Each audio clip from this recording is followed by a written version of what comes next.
24th, 2023.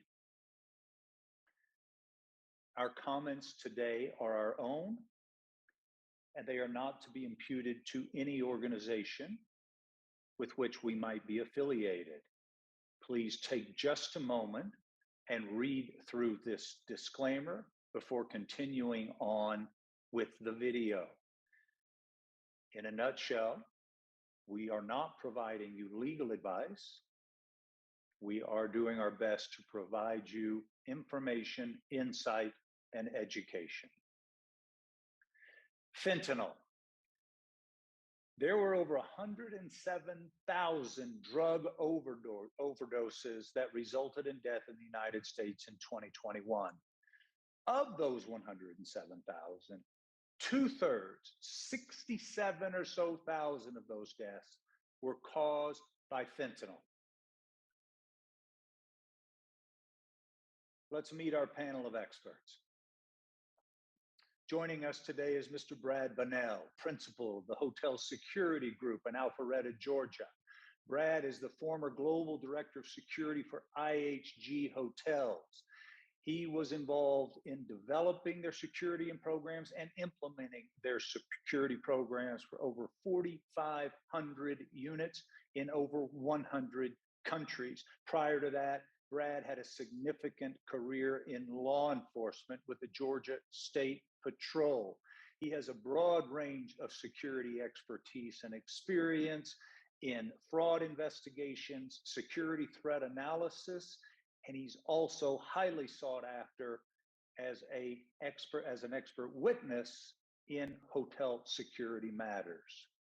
Joining Brad today is Sherri Foster, Director of Safety and Security at Extended Stay America Management, based in Cedartown, Georgia.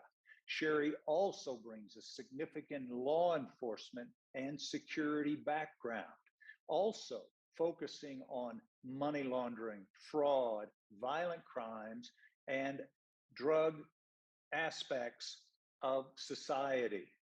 She's an expert in opioid poisoning cases, also in hotel security, as well as implementing and executing strategic policy for hotel security. She also spends a lot of her time focusing on trafficking investigations and cyber intelligence analysis. Joining Brad and Sherri is Mr. Sal Caccavale, Principal, Global Hospitality Security Solutions based in Phoenix, Arizona. Sal has spent his entire 35-year career with the Hilton organization focusing on safety and security. You can't go to a Hilton today without somebody involved in the security aspect of operating a Hilton hotel, not knowing Sal, or more importantly, probably being under his tutelage to learn how to develop security policies and to implement them for the safety and security of guests. Joining Brad and Sherri and Sal, Mr. Marshall Gilinsky, shareholder at Anderson Kill, based out of Boston, but affiliated with the New York office. Marshall practices along with his partners at Anderson Kill in insurance recovery and corporate and commercial litigation. They represent policy holders like hotel owners to recover what rightfully they're entitled to under their insurance policies. They assist with consulting with organizations about the best coverages to purchase, and of course, establishing the right types of claims, and if need be, pursuing claims against insurance companies that wrongfully deny coverage and payments. My name is Stephen Barth. I will be the moderator today. I'm the founder of HospitalityLawyer.com, a professor at the Conrad N. Hilton College of Global Hospitality Leadership at the University of Houston. Again, our comments and remarks today are our own. They are not to be imputed to any organization with which we might be affiliated. Let's get started. What is fentanyl? It's a synthetic opioid. Why it's so dangerous? 50 to 100 times stronger than morphine. Typically, it's used to treat pain in cancer patients historically, but as we've all learned, it has been diverted for abuse. It is added to heroin to increase its potency, sometimes, often today, without people not knowing. Today, it's also added to many other types of drugs, cocaine, marijuana, etc. It's produced most frequently in Mexico. And as we've learned from the news, sadly and tragically, it often results in overdose deaths. It has no taste or smell, so it's very difficult to detect. It can also be absorbed through the skin, which is why it's so dangerous and we need to know about it. 2 milligrams can be fatal. People take fentanyl in a variety of ways.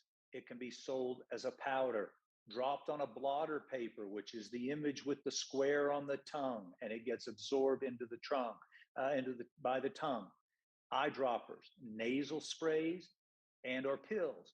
Often, doctors prescribe patches, lozenges, or injections, but those also can be utilized for illicit use as well. So I'd like to start our discussion by asking Sherri to talk to us about why fentanyl is so dangerous. Good afternoon, Stephen. Well, there's many reasons why fentanyl is so dangerous. The number one reason is you do not have to take a lot of it. Just a grain of it can kill you. It is the most potent drug that I've ever seen in my 39-year career. The other reason it's dangerous is because the traffickers are packaging it in a way to deceive us. They will make them look like a pill press. They can make it look like a regular oxycodone, which is a drug that is prescribed by doctors for pain. Any color you can imagine. They call them Roxy 30s, blue pills, whatever. But the fact is they're disguising it. And so someone can take it thinking they're taking an actual oxycodone pill, hydrocodone pill, and they're actually taking fentanyl. And so the lacing is kind of pervasive today. Is that a fair way to say it, Sherri? Absolutely. In the beginning, we saw heroin mixed with fentanyl because both of those are opioids. They're both depressants, if you will. Now, the game has changed. They are mixing it with, they being the traffickers or the dealers are mixing it with cocaine, methamphetamine. They're lacing marijuana with it. So there are no rules anymore in the drug game. Wow. All right. And on this next slide, to your point, they're even making it look attractive. I mean, they're great marketers, but the sad thing is they're marketing a drug that will kill you. I mean, make no mistake about it. This is a fatal drug. This is a poison that has permeated our society because of these kind of pills. They're attractive, they're pretty. I think they call them rainbow fentanyl, I believe it is, because they go in any color that you can imagine. And the sad thing is it's very attractive to children. That is tragic, and you're right about that. Well, on this next slide, we show you what the effects are on the body. You can see them: nausea and vomiting, confusion, reduced blood pressure, dizziness, but we've emphasized the word death because, as Sherri just pointed out, often, more often than not, in these cases today, with the lacing of these other drugs, we're seeing these overdoses result in death. And then, as to Sherri's point on this next slide, you might not often even hear the word fentanyl. As Sherri pointed out, China Grill, China White, Great Bear, right? They have not just made different colors of these pills, they're giving them names to kind of promote them to the user population. Yeah, it's sad. Now let's take a moment and let's look at the risks related to fentanyl, particularly, Sherri, when we start mixing it with opioids or even alcohol. Can you talk about that for just a moment? Yeah, so fentanyl by itself is a synthetic opioid that is extremely dangerous. It was started, I think, in the 59-60 time period. It became, when they created it, it was used as an intravenous anesthetic. It is used for cancer patients. The problem is that most of these people that are mixing the drugs and selling it, or the homemade chemists, if you will, they're putting other opioids in. It just exacerbates the effects that an opioid has on your body. There was an article that I read that said fentanyl can cause death. I would say that fentanyl will cause death. There's no ifs, ands, and buts about it. You can develop a tolerance, but at some point you're going to have that 1 gram over what you can take, your body can take, and it's going to lead to death. Very helpful information. Ladies and gentlemen, you need to be mindful of this for yourselves, for your friends, your family, and at your hotel business. Let's take a look at the signs of a fentanyl or other opioid overdose. We've listed them for you here. Obviously, non-responsive, loss of consciousness, gurgling sounds. There's just a loss of ability to function, cold, clammy, or bluish skin. They start breathing in a shallow fashion. Pupils that start out very narrow, but then could become dilated quickly. So be on the lookout for those things. But that's important. But okay, so now we see the signs, but what do we do? Or we realize there's been an overdose. What do we do? On this next slide, we're going to talk about that. So Brad, Sal, Sherri, let's start with you though. What to do if you suspect an overdose? First thing. Let me going back to the other slide. Understand that the effects of fentanyl are extremely quick. So it could be within a second, 30 seconds, 1 minute, whatever.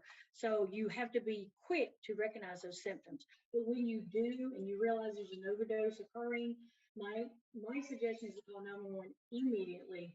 Do not touch anything, and get out of the room if you're in a hotel room. But the main thing is to get the first responders on the scene as quickly as possible. All right, and Sal and Brad. Brad, let's go with you.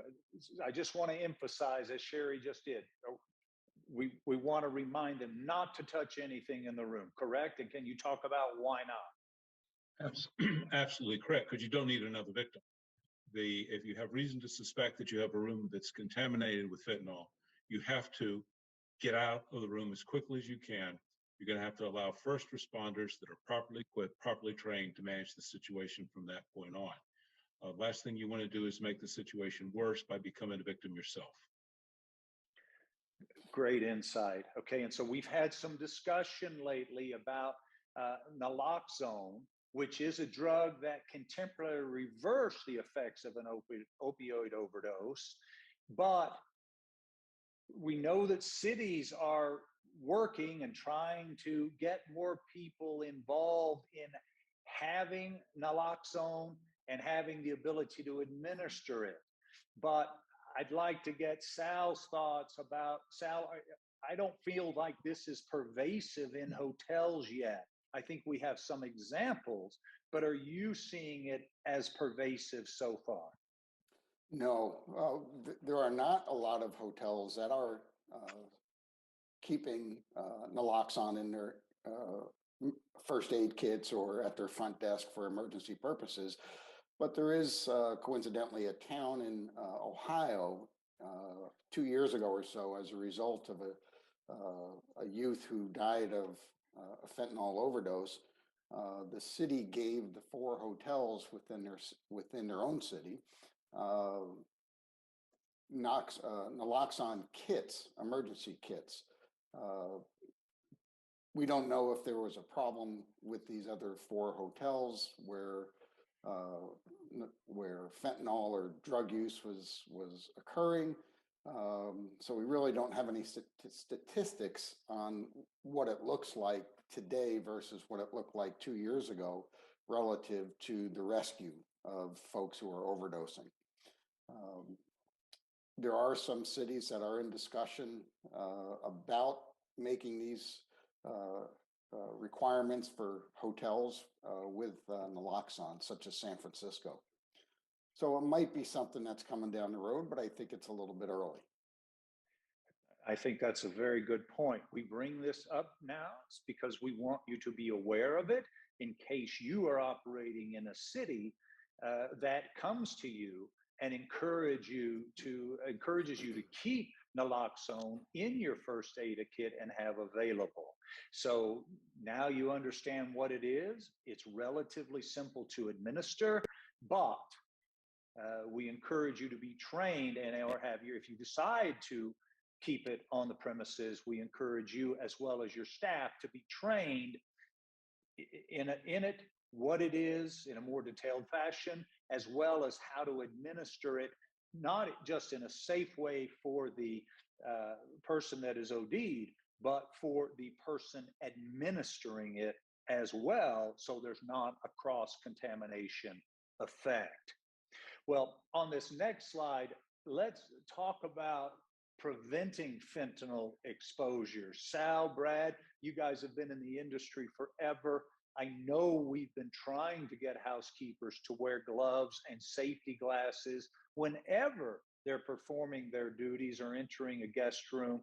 How important it is today with this fentanyl situation going on that housekeepers routinely glove up and wear their glasses when entering guest rooms. Sal, let's start with you. Well, it's an OSHA requirement that the housekeepers wear the approved gloves, personal protective equipment, as well as the goggles for the chemicals that they're using. So it's not optional; they have to wear it.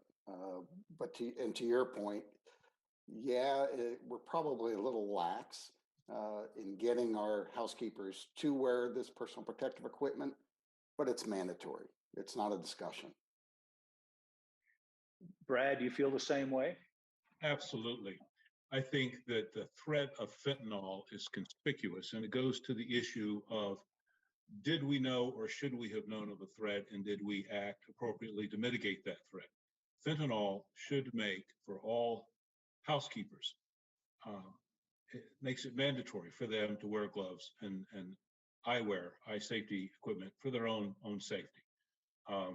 Again, I think years ago we became a little complacent about the OSHA requirements, about the PPE and the gloves, but that was before fentanyl. Fentanyl has changed the landscape, and I think if you want to protect your housekeepers, if you care about your housekeepers, you're going to make them wear the gloves. You're going to make them wear the eyewear, and you're going to make them understand and make them sensitive to this threat, and that they have a responsibility to protect themselves as well as their coworkers. All fair points. Well, on this next slide, let's talk just for a moment. I just want you to be aware that if you do get contaminated, you want to immediately, with lots of water, wash it away as best you can. And then with soap and water as well, but do not use alcohol-based hand disinfectants or heavy bleach solutions, as they can enhance the skin absorption of fentanyl. So we all got used to using these alcohol-based hand disinfectants during COVID, but that's not the best practice when you're trying to decontaminate if you were accidentally exposed to fentanyl. And listen, this happens. There was a matter in Florida not too long ago where a young child was exposed to fentanyl that was left by a shared stay property, not a hotel, but a shared stay property. And they believe that the child was exposed to the fentanyl probably from the countertop that was in the property even after it had been cleaned. So we're going to talk about the extent of cleaning and remediation that needs to occur. Let's look ahead just a little bit on this next slide and we'll get to that. So just as a reminder, if you're using your PPE, which as you heard from the safety and security experts, you always should be, and your housekeeping teams and maintenance people should always be using their PPE. Make sure you are careful when decontaminating your PPE should anything be exposed to fentanyl. Now let's take a look in this next slide about cleaning up and remediation. Brad, every health department in the city, we don't have consistent policies and procedures. How important is it that each innkeeper establishes a relationship with the local health department, and particularly their policies and procedures around remediating a hotel room that's had a fentanyl exposure? Steve, is critical because it has become a common and reasonably accepted practice in hotel security, hospitality security, that if you have any reason to believe that a guest room has been contaminated with any controlled substance, you take that room out of service, you report it to your insurance carrier, and you notify the local health authority, and you obtain a new certificate of occupancy for that room. To simply go in and try to deep clean the room yourself is never going to be a defensible policy, because we in the hospitality industry are not trained professionals in contamination remediation. We should know the expectations of the local health board, the governing health authority. We should establish a relationship with them, and we need to be acting proactively so we know what their expectations are. So if we have an incident, we can simply get in front of it right away, collaborate with your local health authority. Do not take that risk of putting a contaminated room back in your inventory. It's not worth it. Yeah, great points. And Sal, so that, to Brad's point, not only do we need relationships with law enforcement, which we always talk about, not only do we need to understand the local health department policies and procedures, but how crucial is it that we have a prior relationship with a professional remediation company in your experience? Well, you don't want to meet your remediation company as you wouldn't want to meet your local police officer during an emergency situation. You want to have that relationship established long prior to ever utilizing their services under emergent conditions, particularly with a remediation company. And not all remediation companies are necessarily licensed to go into a room that was tainted with some sort of drugs or being used as a drug lab or just as an overdose, a one-time type of thing. There are specific OSHA rules that require a remediation company to be credentialed, and it's a 40-hour class for each of the remediation employees to attend, so that they understand the dynamic and how to properly clean that room in a safe manner. So I think, Sal, what we're saying is they should, when I'm looking for that remediation company, I should look for a certification. I should look for a license to remediate for these types of substances. Is that a fair recap? That's spot on, and do it sooner rather than later. Establish that relationship. Okay, you heard it here first. Brad, I want to come back to you now because I know you've had some experience with this. As the next bullet says on this slide, it can be pricey. And so we're going to talk about insurance in just a bit, but can you give the viewers a ballpark of what it's going to cost to remediate one of these rooms where an overdose or a death occurs due to fentanyl or some similar substance, and why it's so expensive? Our recent experience with fentanyl contamination remediation is averaging $30,000. If you have a room where fentanyl has been manufactured or it has determined that it has saturated the room, it'll be as much as $50,000 per incident. We've had situations where not only have we had to remove the carpet and the textile products, we've had to remove the drywall, as well as all of the case goods. So between $30,000 and $50,000 per event is not uncommon. Thanks, gentlemen. Okay, now, because it's so expensive, and Brad, just to be clear, we often have to remove curtains, carpet, mattresses, right? I mean, it's almost like it's a bed bug situation, but it can be even worse. So because it can stick around. So sometimes even just a professional cleaning isn't going to do the trick. Is that fair? That is correct. It's not worth the risk. I think as some subsequent slides will inform, it's a very difficult thing to eradicate totally. And you have to go through a series of testing during the remediation process to demonstrate that you removed every single trace, because it takes such a small amount to be fatal. So it's not like removing a bag of marijuana from a hotel guest room. It's much more contentious. It's much more difficult to ensure that you have provided your guests with a reasonably safe room. It's a lot to think about.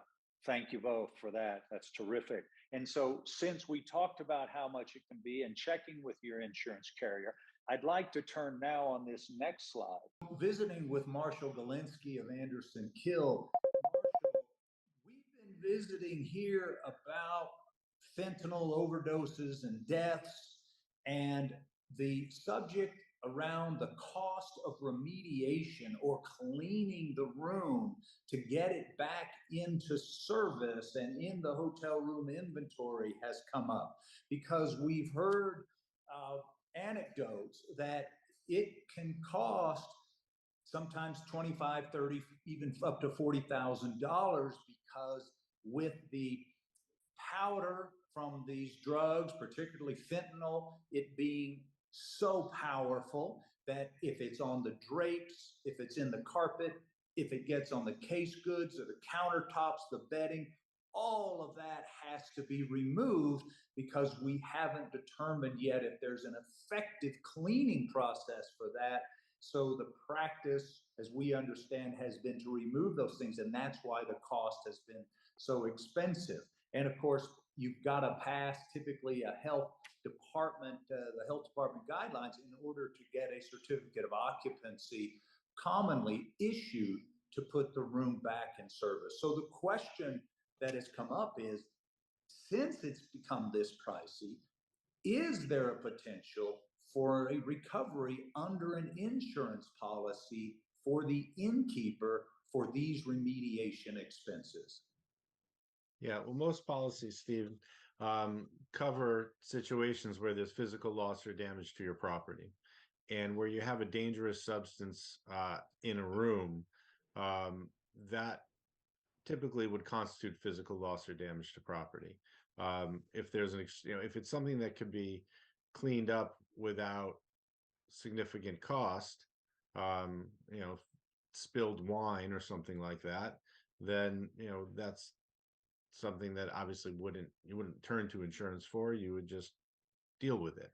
But if the cost is extraordinary and the need to do it is real, then yeah, I think it's fair to say that that property suffered physical loss or damage, and it needs to be rectified, and that's what insurance is for. The question arises, though, from probably most hoteliers, what's the deductible under your policy?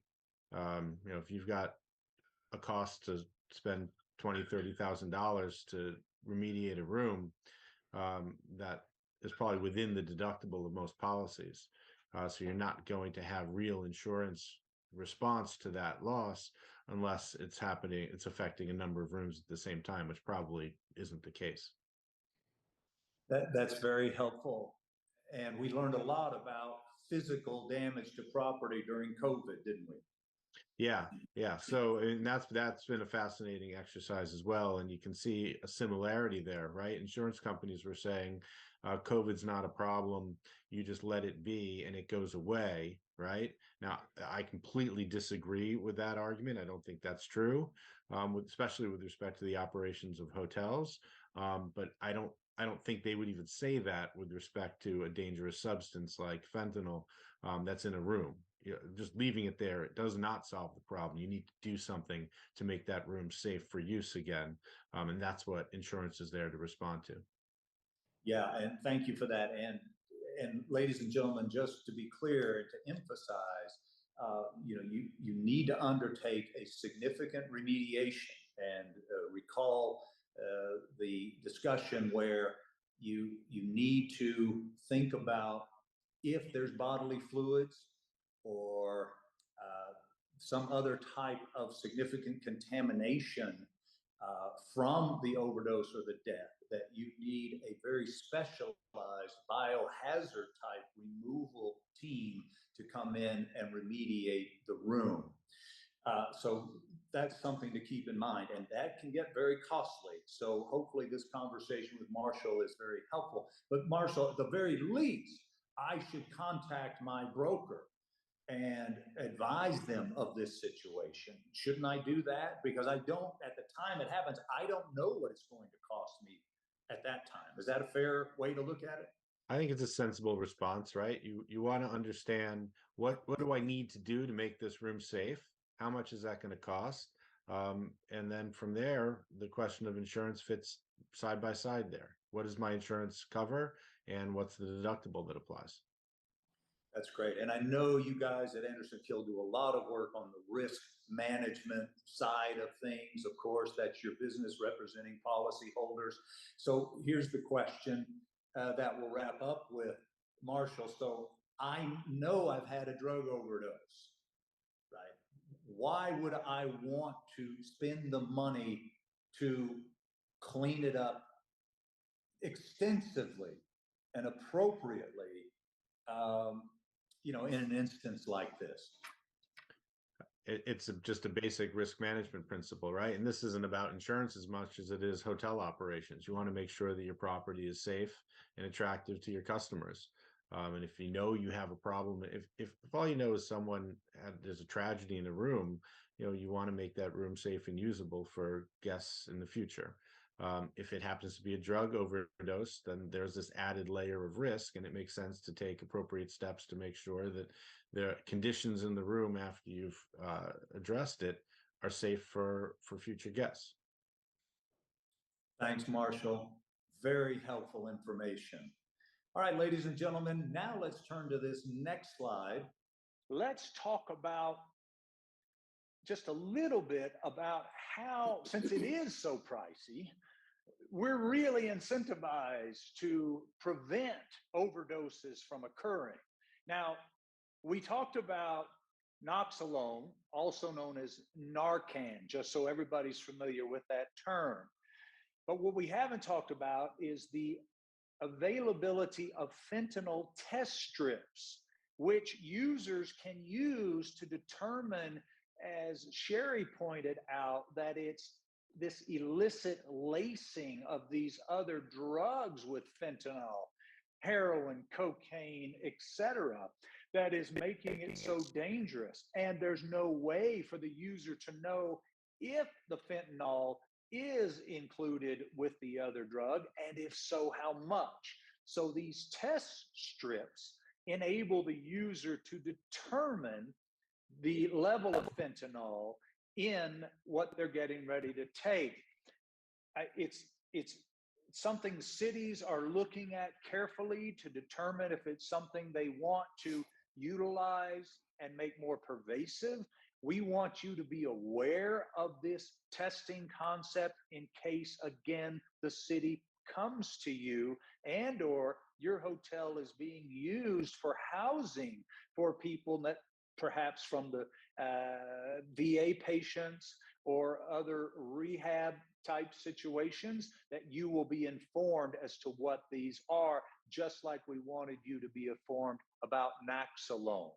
But guys, let's also talk about do not rent policies, right? Every hotel I know from time to time has some folks, and sometimes many folks, on a do not rent policy because of some sort of prior situation that has occurred.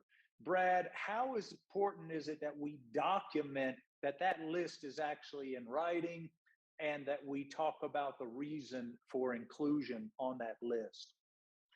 It's critical because your do not rent list is going to enable you to demonstrate that you have enforced a policy, whether it's a policy against prostitution, sex trafficking, human trafficking, or drug trafficking. It shows that you are controlling your hotel, that you're not turning a blind eye to antisocial behavior. But all too often, the do not rent list does not detail the reason someone was evicted or denied registration. The do not rent list basically indicates you evicted someone and you're not going to allow them back onto property. Now, different hotels have different reasons, but I can tell you your a comprehensive do not rent report is going to be critical as evidence during a premise security liability lawsuit, because it is, for the most part, the only evidence that hotels are generating demonstrating that they are enforcing their policies and procedures. You've got to have the policies, you've got to have the training, but if you don't have evidence of enforcement, then you've weakened your ability to demonstrate that you've met your duty of care. Very good point. I hope everybody takes that to heart. And in this next bullet, people ask all the time, can we have a no locals policy? Because often we've found that precluding the renting of our rooms from the local area can prevent a lot of illicit activity from occurring at the hotel. But you have to be extra cautious about crafting your no locals policy. I suggest that it's a radius around the hotel so that it intersects with all demographics in your community, and so that we're not having a disparate impact, in other words, illegally discriminating against a particular protected class, and that we consistently enforce that policy. You need to be extra cautious if you are making exceptions to your no locals policy. Sal, you've been at this a long time. How crucial have your relationships with law enforcement been in your career? The relationship that you have, not only with law enforcement, but we talked earlier, the boards of health, fire rescue, EMS, you have to maintain these relationships, and you have to get in to know these folks on a personal basis. When you establish a friendship, not just a working relationship, when you establish that relationship with law enforcement, fire, EMS, board of health, et cetera, you're going to get that service much quicker. And you might get that intimate detail that other hotels down the street who don't have that relationship, they won't get that. Good guidance, ladies and gentlemen. I hope you take that to heart. He's sharing with you that it's worth the time and investment in getting to know these folks. They're there to support you. I know sometimes you feel differently and we get a little jaded or cynical, but Sal's been doing this a long time. Take it to heart. So on this next slide, as we know, sometimes these overdoses result in death. Now, we've given you the thoughts, if your employee discovers it, don't touch anything back out of the room. But now we've got a death, and that adds a little more to the situation. Sal, I think the suggestion is we need to be familiar with our local health department guidelines and procedures for remediation. Does that sound right? Absolutely. And for remediation, there really isn't much in there in federal guidelines or state guidelines to really determine how to clean up a room when it was involved with drug labs. So in many cases, you're going to see the local health departments preparing their own plans. So it's important that if you are in one city and now move to another city, as hoteliers often do, you have to become familiar with those local health department rules and laws. This is both to Brad and Sal. Brad, you first, but whenever we have a death, do we need to call the police every time there's a death? Yes. Absolutely. Okay. Absolutely. Yep. Get professional guidance, get a determination. We shouldn't be in that business. Absolutely. It's going to be critical that the minute you have reason to believe that a guest has been injured, is dead, immediately notify the local authorities, step back, give that to them, let them assume responsibility for it. Very helpful. And Brad, when there's a death on the property or a significant injury or overdose, it doesn't just impact the person that has died or injured, right? It can be traumatic for other guests and other employees. We need to be mindful of that. Is that fair? That's absolutely correct.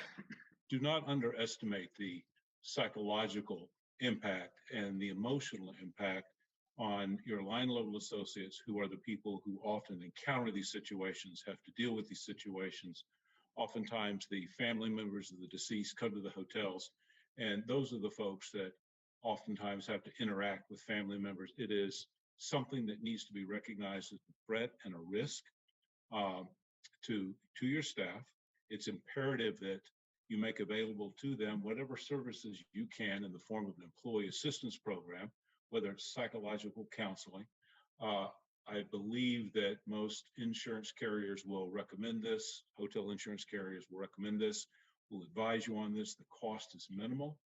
It's a very small price to pay to offer your associates the benefit of psychological counseling, to you yourself know what to advise them, to tell them if suddenly they are experiencing loss of appetite, irritability, inability to sleep. They keep flashing back on that moment when they went into the guest room and they saw the deceased, that they need to recognize that those are symptoms of a very common form of post-traumatic stress that can be treated and should be treated.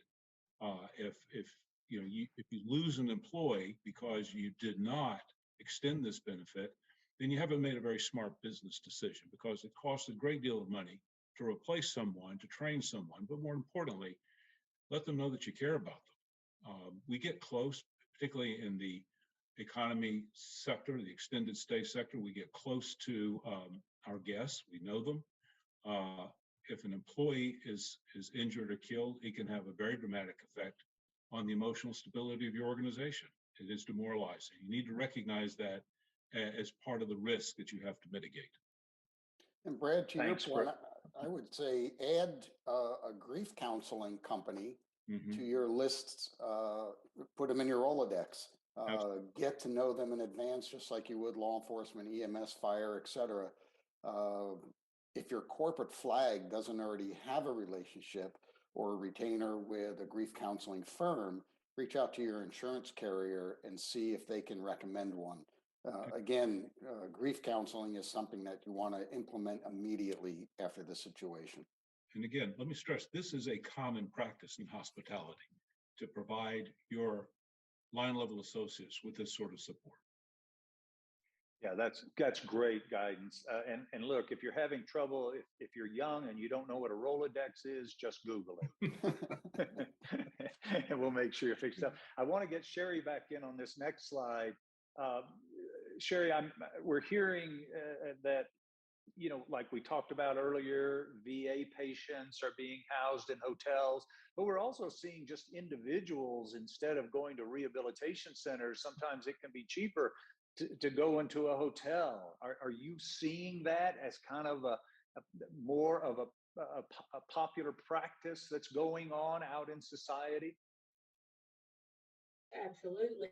And I mean, it's not just, the housing market the way it is. There's not many apartments. Extended stay, we actually see people dropping off their elderly parents because they're cheaper than assisted living homes. And elderly parents that may have medical issues, but there's a lot of programs that put people in our hotels, which is absolutely fine. The problem is that we're not always aware of the issues that they may be facing. And that they bring to the hotel and the other guests and employees. Such a good point. Ladies and gentlemen, it's challenging to be in the hotel business. We know it is. We commend all of you for your courage and your perseverance. We hope you've taken some insights away from this presentation with references that were used to develop the information on this video, should you wish to do more research and follow up on your own. I would like to thank our panelists. We could not have done it without you, Sherri, Brad, Sal, Marshall. Thank you very much for your expertise and your insight today. Very helpful. Ladies and gentlemen, thank you for joining us. Let us know if there are other topics you would like to hear about by contacting us at one of the social handles listed here, or you can also contact us at hospitality